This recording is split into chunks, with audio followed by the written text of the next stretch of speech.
this law that's being introduced that hasn't been approved yet that are requiring porn stars because of the fluid transfer to wear goggles and rubber gloves, and also they wouldn't be allowed to ejaculate into the mouth, eyes, or genitalia. Right. You heard about this? Yeah, there's even like hazmat suits involved. Yeah, because it's, I guess, potentially hazardous material. Right. What is your take on this? You know how laws work. Like, they go to the extreme on the law, and then you take it and you break it down on what's really possible. Like, we can't actually enforce this. You cannot actually make pornography with hazmat suits. And so, it'll go back to court over and over again, and it'll be tossed back and forth, back and forth, back and forth, until it's whittled down to the bare minimum that everybody's happy with. And it'll take forever, and it'll be a lot of money involved in politics, and it'll be very annoying for all of us.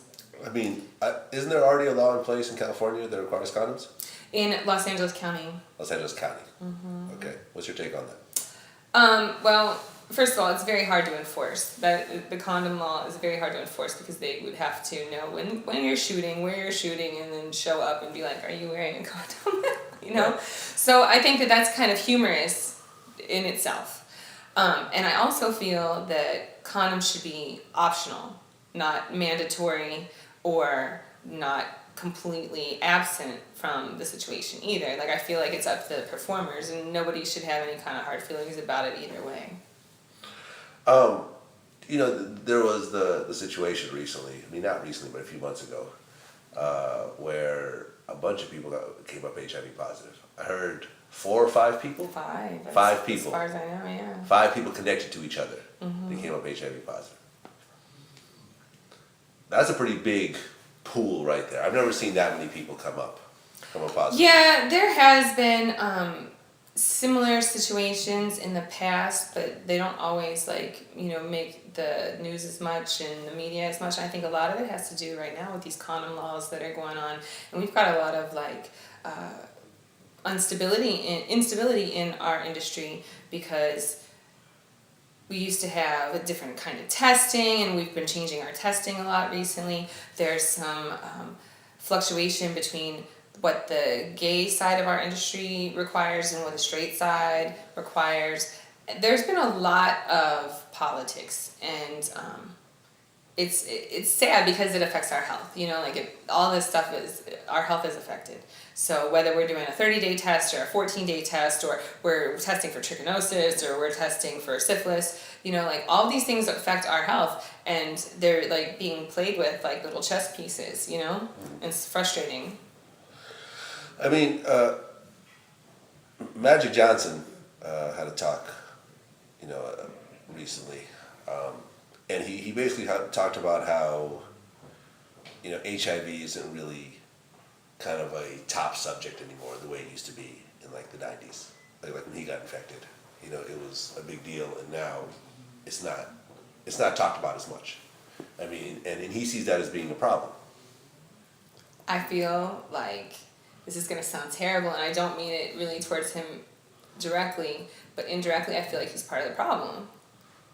Because I feel part of the reason why HIV is not talked about as much anymore is because the medication to keep your viral loads down and under control is much more readily available. In the 90s, when he got it, he didn't come out and tell everybody, I'm taking this medication, and, because it would make him look shitty because he's rich and he can afford it, and all these people are dying and can't, right? But now the cost of the medication has come down to an affordable amount where most people who have HIV can control it and aren't dying of HIV. And so we have this huge population of people that are living with HIV and are not dying with HIV. And I feel like that is why we don't talk about it anymore. I feel like there's a lot of people out there that have it and don't talk about it to anybody. Not just, I don't mean necessarily in my industry, but I mean in the world, because they went to their doctor, they got tested, they keep it under control, they don't, socialize sexually, and that's honestly why I feel like it's not talked about as much, because people aren't, it was so tragic in the 80s and 90s when all these people are dying left and right, and you see people skeletons and emaciated in beds, and but it's not happening like that like it used to. Well, In that same article, I read that a person that's HIV positive that follows their medication has essentially the same level of risk of dying as a non-HIV person. Yep. Yep. It's at that level now. I believe So it. it's not a death sentence anymore. Not at all. But it's definitely not something you want. Right. It's definitely not something that you want. But I feel that is part of the reason why people don't talk about it, you know? And I kind of feel like people need to talk about it, especially people that are living with it and taking the medication. I think they need to be more vocal instead of keeping it like a secret. I think the medication is allowing them to keep it a secret, you know, and allowing them to not discuss it. But you should be proud and happy that you're living and share this knowledge and information with people that, you know, it is not a death sentence and that, you know, it's totally possible to live a full life with HIV now. I mean, Pinky did this whole thing recently. I don't know if you saw it or not.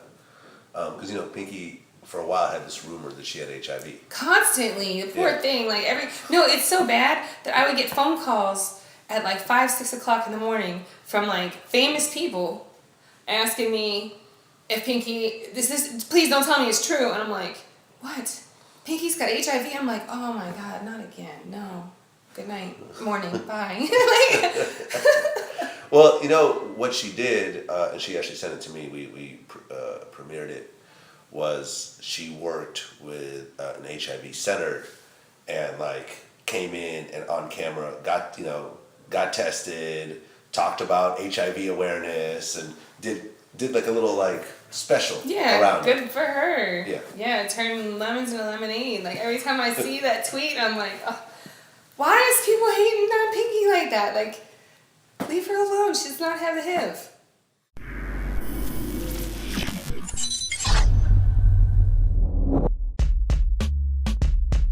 It's a lot of fans. The guy sold what? About damn near 800,000 the first week. So it's a lot of fans that like Drake singing. You know what I'm saying? And I think that's all he gives a damn about. Yeah, I don't. Like he's not signed to good music. Yeah, man. I mean, I look at 2 Chainz as my good music brother. I don't know. I mean, I don't know. I don't know the paperwork scenario of it, but I mean, we're all seasoned artists, man.